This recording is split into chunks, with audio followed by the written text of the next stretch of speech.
Hola, mi nombre es Luciana Nigro y soy doctora en psicología. Hoy vamos a hablar de un tema muy relevante en la actualidad, tanto para personas jóvenes como para personas adultas, el estrés. Existen estudios de la Unión Europea que corroboran que el estrés es la segunda causa de enfermedad más importante en Europa. También hay estudios de colegios europeos donde los directivos reportan que en los últimos años se han incrementado notablemente los casos de estrés y ansiedad entre sus estudiantes. Bastante alarmante, ¿verdad? Hoy vamos a ver qué significa realmente el estrés y si este tiene alguna función adaptativa o desadaptativa para los seres humanos. Asimismo, vamos a discutir algunas estrategias que tú puedes implementar a diario para llevar una vida con menor estrés y más felicidad.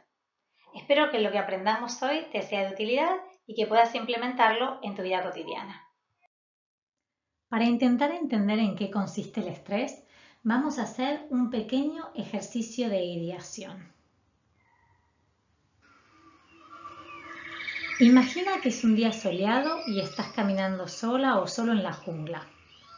De repente escuchas un fuerte rugido y aparece entre la vegetación un animal feroz. El animal se detiene y te mira con ojos penetrantes. ¿Qué crees que harías?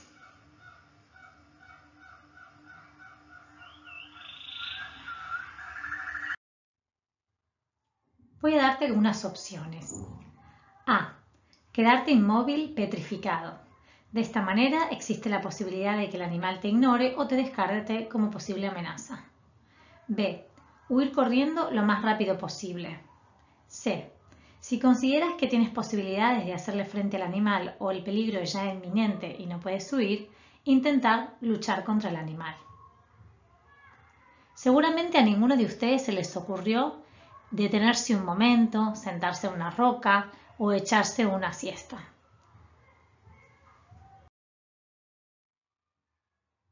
Ante esta clase de peligro, el instinto de supervivencia hace que tú reacciones de manera inconsciente y automática, es decir, muy rápidamente y sin pensar. Esto es lo mismo que te ocurre a ti cuando escuchas un ruido muy fuerte, como por ejemplo una explosión, y te apartas inmediatamente del lugar. Este tipo de reacción ante el peligro inminente recibe el nombre de instinto o respuesta de pelea o fuga. Constituye un pequeño episodio de estrés y su función es adaptativa para poder preservar tu vida. Analicemos ahora cuáles son los cambios corporales que experimenta tu cuerpo en un momento de estrés. Como sabes, una de las primeras cosas que vas a notar es que el corazón comienza a latir más rápido y a acelerarse. Asimismo, la respiración se agita y tú comienzas a hiperventilar. Experimentamos temblor en las manos y en las piernas, y esto se debe a que te estás preparando para salir corriendo o para luchar, y también experimentamos sudoración, dado que nos aumenta la temperatura corporal. Tenemos una agudización en los sentidos, sobre todo en la vista y en el oído, para que podamos ver o escuchar a mayor distancia. Y algo que también puedes experimentar es ganas de ir al baño. La respuesta de estrés surge después de que el cerebro haya procesado la señal de peligro, es decir, después de que la información sensorial haya llegado al cerebro y el hipotálamo se encargue de enviar la señal de peligro al resto del cuerpo. Te lo explico en más detalle. En primer lugar, habrá información sensorial que se transmite o que llega al cerebro a modo de impulso nervioso. Por ejemplo, información visual cuando ves al animal en la jungla, información de tipo auditivo en caso de que haya una explosión o bien la sensación de calor si hubiese un incendio. El hipotálamo es una estructura que tiende a reaccionar de manera emocional. Entonces, cuando recibe esta información, activa una serie de sucesos en cadena para que el cuerpo experimente los cambios que corresponden al modo de fuga o pelea. Específicamente lo que va a hacer el hipotálamo es mandar la información al sistema simpático. Como puedes ver en este gráfico, el sistema nervioso simpático se encarga de regular las funciones de algunos órganos y músculos. Por ejemplo, le enviará información a modo de impulsos al estómago para que inhiba de manera momentánea la digestión, dada que esta función en este momento no resulta relevante. También va a enviarse una señal al riñón, donde allí se encuentra la glándula suprarrenal o adrenal. Estimulando esta glándula se va a producir la liberación de adrenalina y noradrenalina. Probablemente estas hormonas te suenen. Lo que va a sentir tu cuerpo a partir de esto es un chute de energía. ¿Qué funciones específicas cumplen la adrenalina y la noradrenalina? En primer lugar, tienen la función importantísima de aumentar la frecuencia cardíaca y de este modo se genera un incremento en el flujo sanguíneo, llegándole más sangre a todo el cuerpo. La adrenalina, por su parte, hará que se contraigan los vasos sanguíneos y va a dirigir la sangre a las zonas que deben estar más activas, como por ejemplo las piernas y las manos. Van a dilatarse las vías aéreas para que ingrese más oxígeno a los pulmones y van a dilatarse las pupilas para ver a mayor distancia.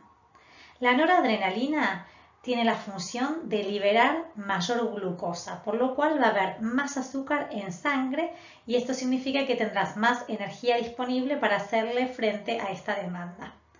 Habrá un aumento del suministro de oxígeno al cerebro y va a actuarse sobre la corteza cerebral para mantener el estado de alerta y de atención.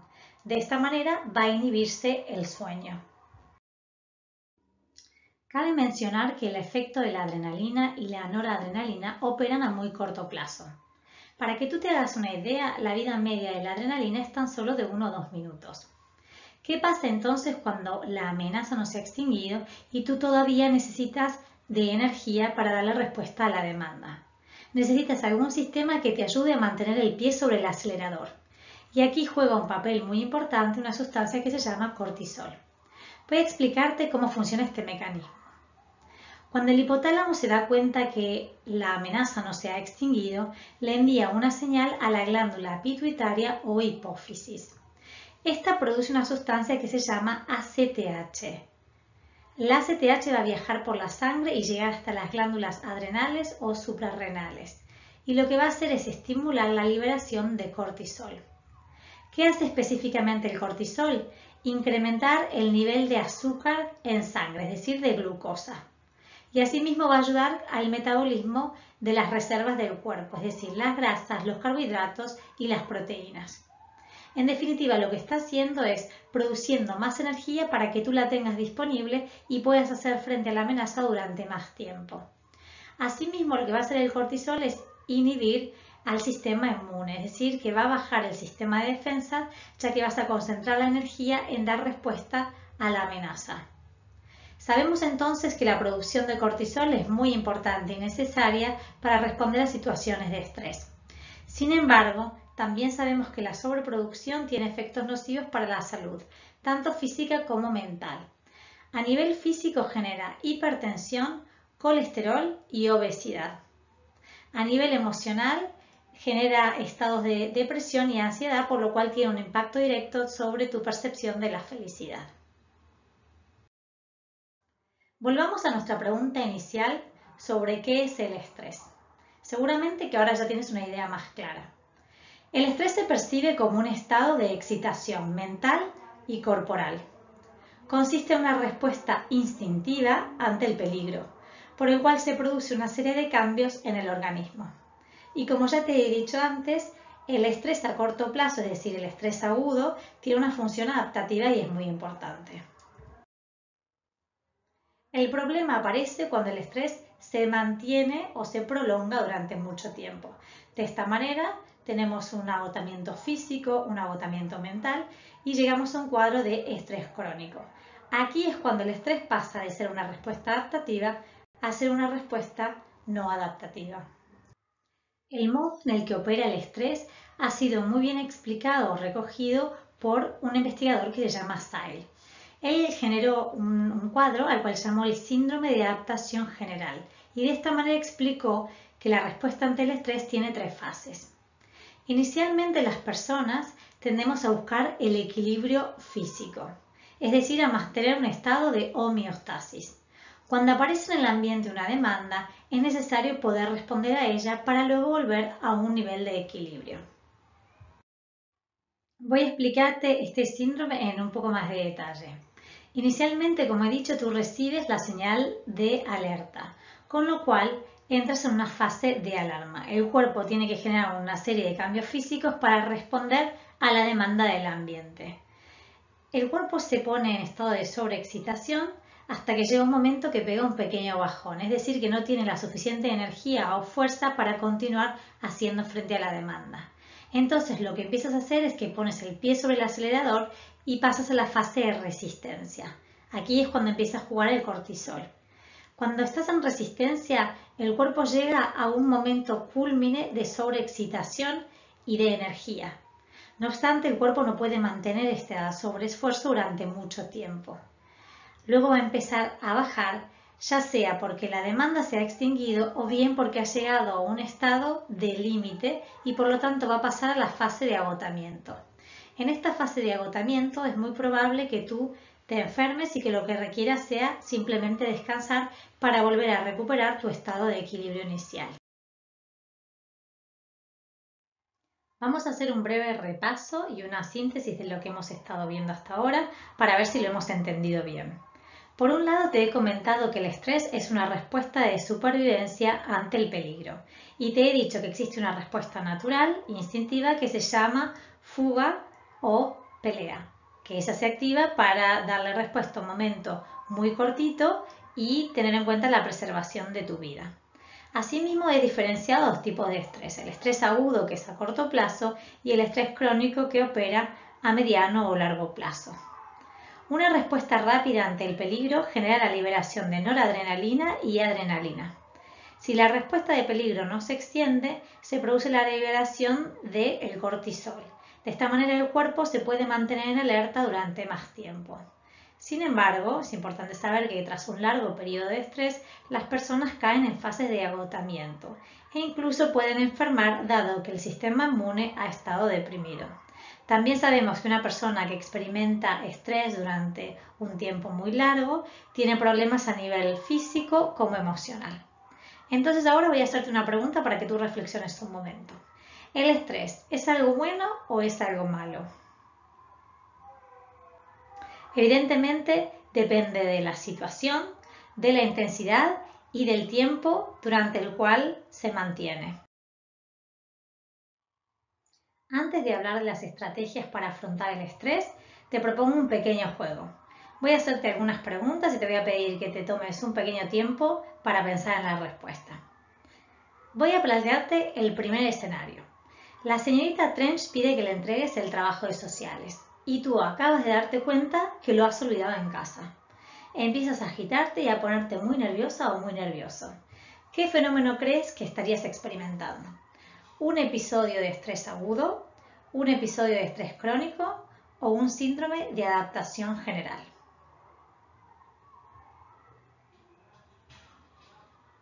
¿Sabes la respuesta ya? Venga, te lo voy a mostrar. Estrés agudo. Recuerda que el estrés agudo es el que tiene una duración a corto plazo y tiene un claro inicio y un claro final.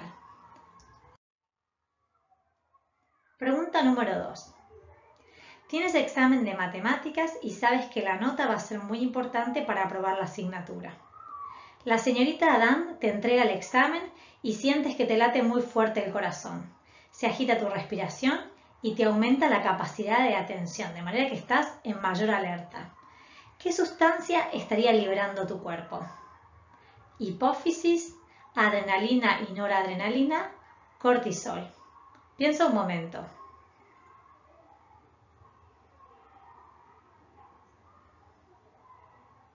Voy a decirte la respuesta. Adrenalina y noradrenalina. En primer lugar, recuerda que la hipófisis simplemente es una estructura cerebral y el cortisol es una hormona o una sustancia que produce tu organismo para mantener el pie en el acelerador más tiempo, es decir, el estado de alerta en un largo periodo. En este caso acaban de darte el examen, empiezas a estresarte, entonces lo que va a hacer el cuerpo es una respuesta rápida de generación de adrenalina y noradrenalina. Pregunta número 3. Tienes una semana entera de exámenes. Has estudiado el fin de semana y en vez de descansar, debes seguir estudiando el lunes, el miércoles y el jueves. Estás activa y alerta durante toda la semana. ¿Qué sustancia debe producir tu cuerpo para mantener el estado de alerta en el tiempo?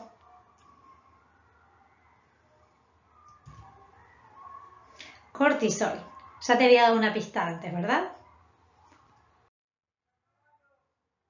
Pregunta número 4. Llevas un trimestre muy complicado ya que te han pasado muchas cosas. En primer lugar, tu abuelo ha enfermado de repente. Has discutido con tu mejor amiga y tienes que estudiar mucho para los exámenes finales. Te sientes muy cansada y piensas que no puedes con todo. Llevas semanas durmiendo regular, comiendo poco y en un estado constante de alerta. ¿Qué tipo de estrés estarías experimentando? Tómate un momento para pensarlo.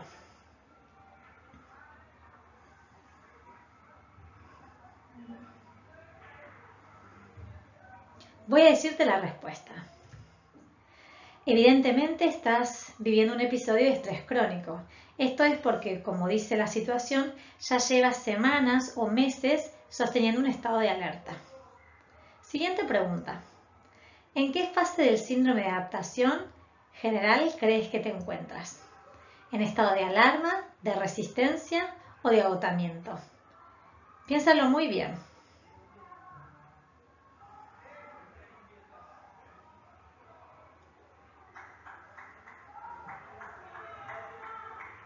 Voy a darte la respuesta. Te encuentras en la fase de resistencia.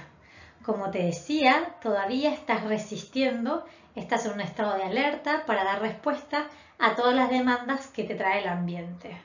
No obstante, es posible que estés transitando hacia la fase de agotamiento.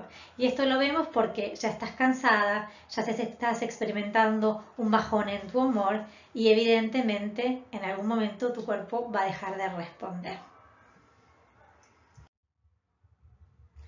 Como hemos visto hasta ahora, yo te he explicado que el estrés puede ser una respuesta automática e inconsciente para mantener la supervivencia de una persona ante un peligro vital. En este sentido estaba hablando del instinto de supervivencia. No obstante, ya te habrás dado cuenta que existen otras situaciones de estrés en las cuales la vida de la persona no se encuentra en peligro. Lo que se encuentra en peligro en realidad son los objetivos de la persona, aquello que quiere lograr, la autoimagen que quiere mantener o las relaciones interpersonales, por ejemplo. En este caso, el estrés es un fenómeno psicológico y resulta como una respuesta aprendida en relación al ambiente. Al inicio de esta presentación, yo te daba un ejemplo para que te imaginaras que estabas en la jungla y que tu vida corría peligro. No obstante, sabemos que muchas fuentes de estrés ocurren de manera cotidiana y ya no está en peligro tu completa integridad física. Vamos a ver algunos ejemplos de las respuestas que suelo escuchar por parte de los jóvenes cuando les pregunto qué experiencias de estrés experimentan a diario.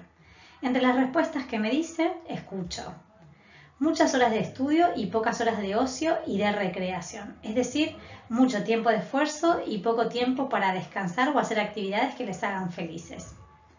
Muchos exámenes, presión por los resultados académicos, problemas con amigos, discusiones en casa, dormir poco y experimentar mucho cansancio durante el día, hacer poco deporte, o sea, muy poca actividad física para descargar tensión, tolerar los ruidos de la ciudad y la contaminación.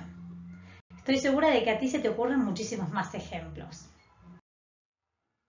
Como ves, la vida nos presenta a diario una serie de experiencias que son inevitablemente desafiantes.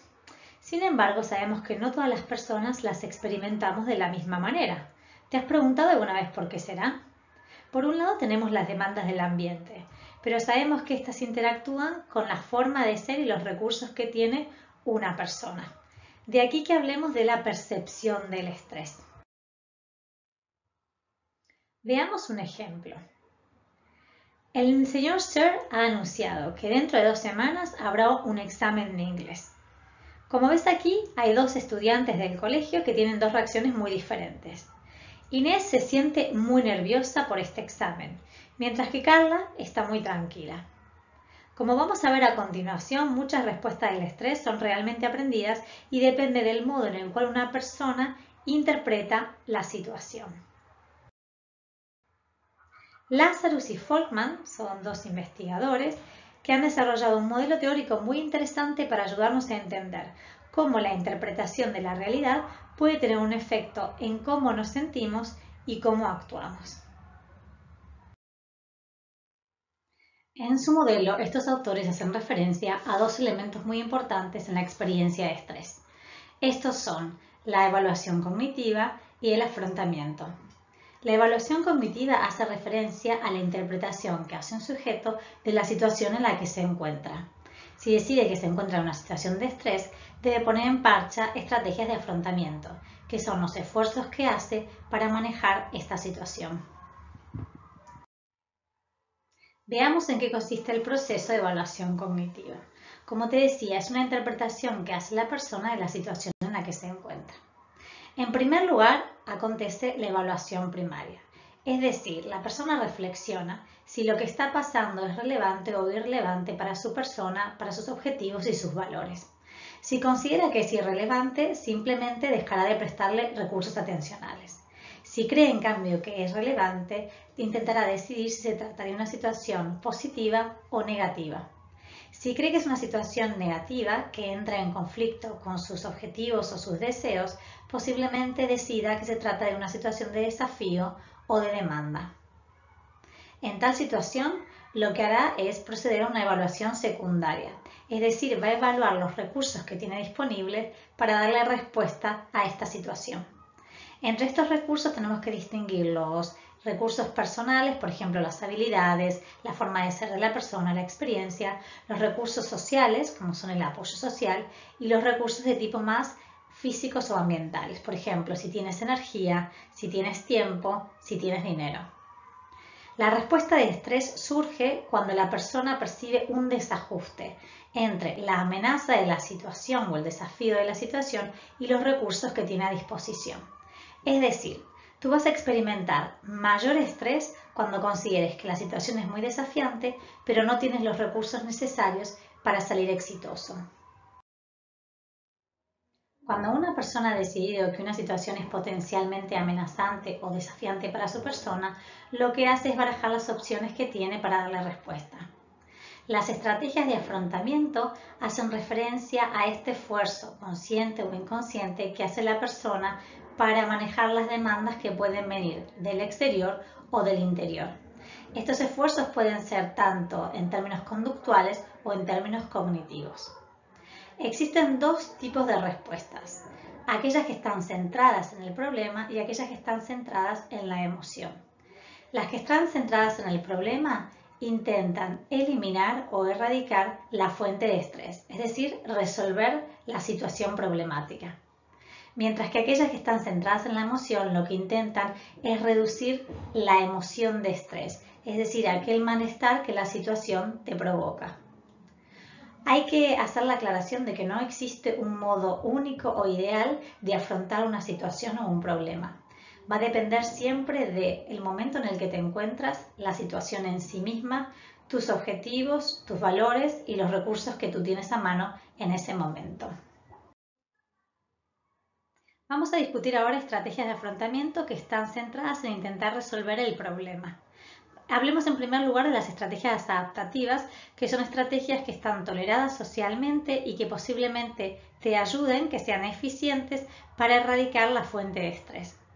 Como hablábamos al principio, hay respuestas físicas como pelear, defenderte o huir, que tienen mucho sentido cuando tú sientes que tu integridad física, es decir, tu propia vida, corre peligro. Imagínate que te encuentras con el animal de que hablamos al principio o bien que hay un incendio y que tienes que huir de aquella situación. En cambio, si tuvieras un conflicto interpersonal, y eso está más relacionado con nuestra vida cotidiana, es importante que tú intentes abrir el diálogo. Muchos de los problemas que tenemos con otras personas tienen que ver con la falta de comunicación o con los problemas en la comunicación. Cuando tú intentas dialogar y abrir una negociación con la persona, lo más probable es que puedas preservar aquella relación e incluso tener una ganancia a favor de tus objetivos. Tienes también que buscar diferentes alternativas. Tienes que ser cognitivamente flexible. Esto quiere decir que tienes que entender que ante un problema no solamente existe una solución, sino diferentes soluciones posibles. Si has intentado con la opción A y esta no te funciona, puedes intentar con una opción B o C si es necesario. Y recuerda que si la demanda es muy elevada y tú no sabes cómo resolverlo, siempre puedes pedir ayuda, tanto a tus pares como a personas mayores.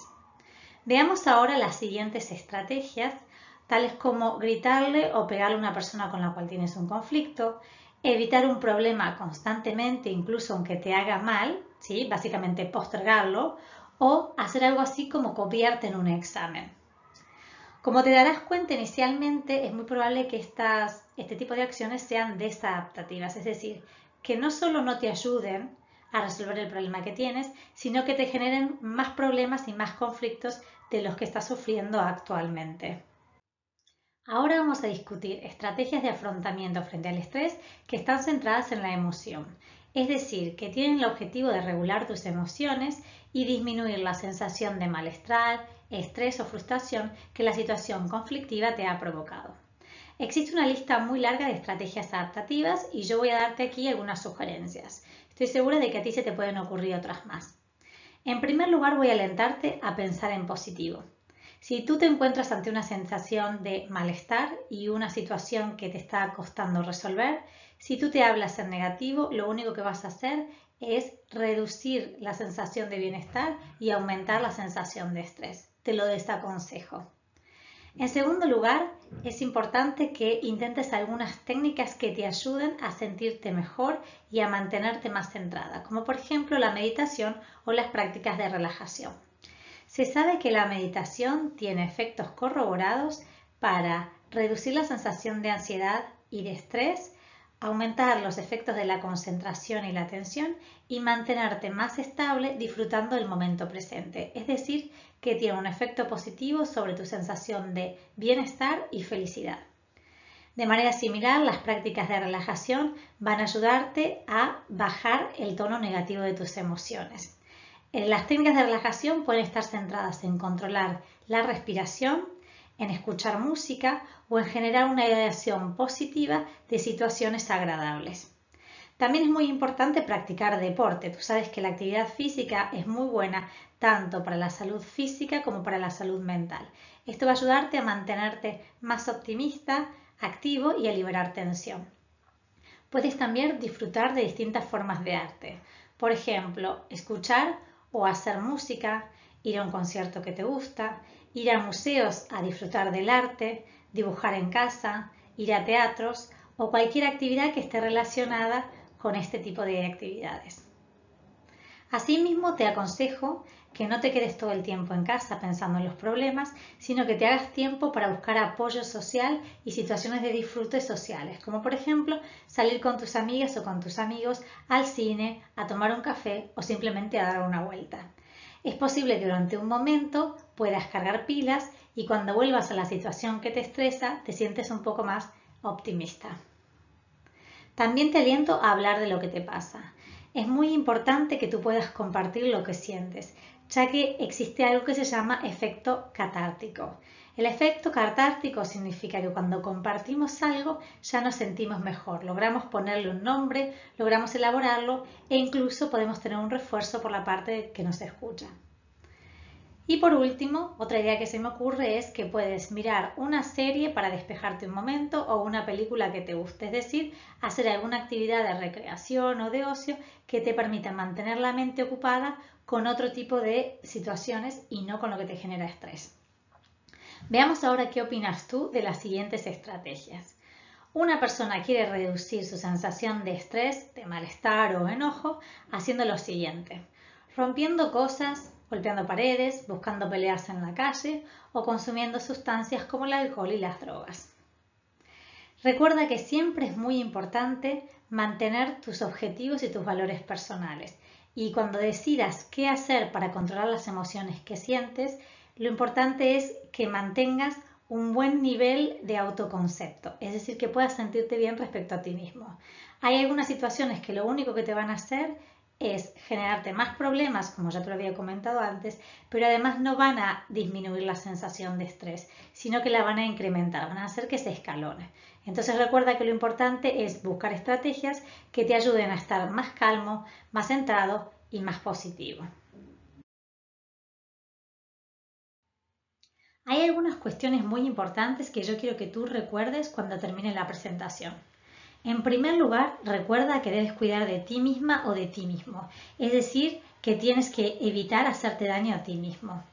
Sé que hay algunas cuestiones que nos empujan a situaciones límites y las personas terminamos involucradas en conductas de riesgo, como sea, por ejemplo, consumir sustancias, exponernos al peligro o incluso entrar en peleas con otras personas. Todo esto es posiblemente innecesario y lo único que va a hacer es incrementar los problemas que tienes. Recuerda que siempre tienes que pensar si lo que vas a hacer va a ayudarte a ser más o menos feliz. Por otro lado, evita hacerle daño a otras personas.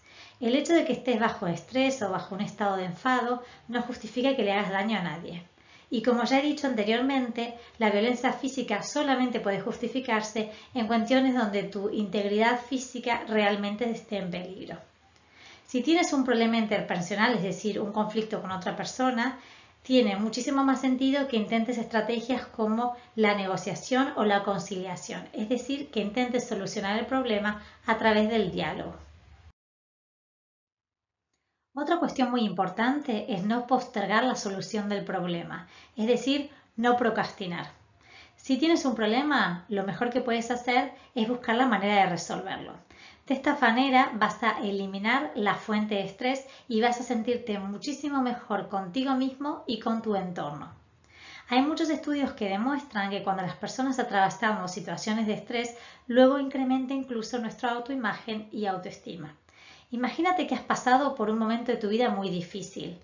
No sabías cómo ibas a resolverlo, pero finalmente, a pesar de mucho esfuerzo, lograste salir victorioso.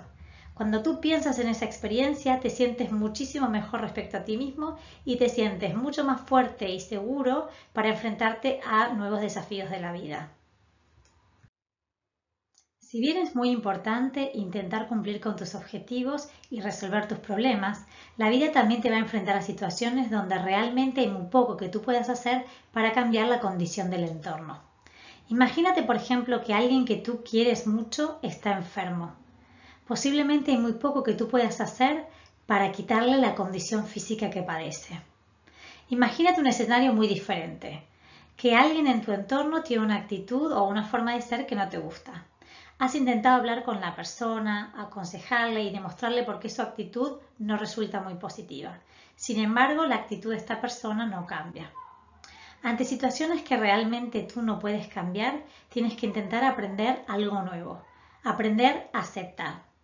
Aceptar va a permitirte que puedas vivir mejor y sentirte más satisfecho con ti mismo. Es decir, que vas a reducir la sensación de frustración y de estrés por lo tanto. Si sientes que has intentado diferentes estrategias para reducir el estrés y sentirte mejor contigo mismo o para encontrar una solución a tus problemas y esto no te ha funcionado, recuerda que siempre puedes pedir ayuda. La carga es mucho más liviana cuando es compartida. En el caso de que tu familia o tus amistades no puedan entenderte o simplemente no sepan cómo ayudarte, también puedes considerar consultar con un profesional. La ventaja que esto tiene es que un profesional tiene bastante experiencia trabajando con casos similares y que además conoce bastantes técnicas probadas científicamente que sirven para reducir el estrés y para incrementar la sensación de felicidad. Hasta aquí ha llegado mi presentación. Hemos hablado del estrés para que tú lo entiendas y puedas aprender a controlarlo y manejarlo mejor. Hemos dicho que el estrés en situaciones a corto plazo puede ser adaptativo y puede ser una ayuda para tu rendimiento, pero a largo plazo seguramente tendrá efectos nocivos para tu salud física y mental. Hemos discutido también que el estrés se produce a nivel psicológico cuando uno hace una interpretación negativa de la situación en la que se encuentra y considera no ser lo suficientemente fuerte o no tener los recursos como para hacerle frente. Hemos hablado también de las estrategias de afrontamiento para que tú sepas qué estrategias podrías implementar cuando te encuentres en una situación de estrés, ya sea para sentirte mejor o para intentar directamente erradicar esta fuente de estrés. Si bien lo que yo te explico no son recetas exactas, está muy bien que tú a partir de ahora hagas una reflexión de la situación en la que te encuentras y pienses en las opciones que tienes. Y si necesitas ayuda, pues ya sabes que estamos disponibles para responder a tus dudas y acompañarte en el camino.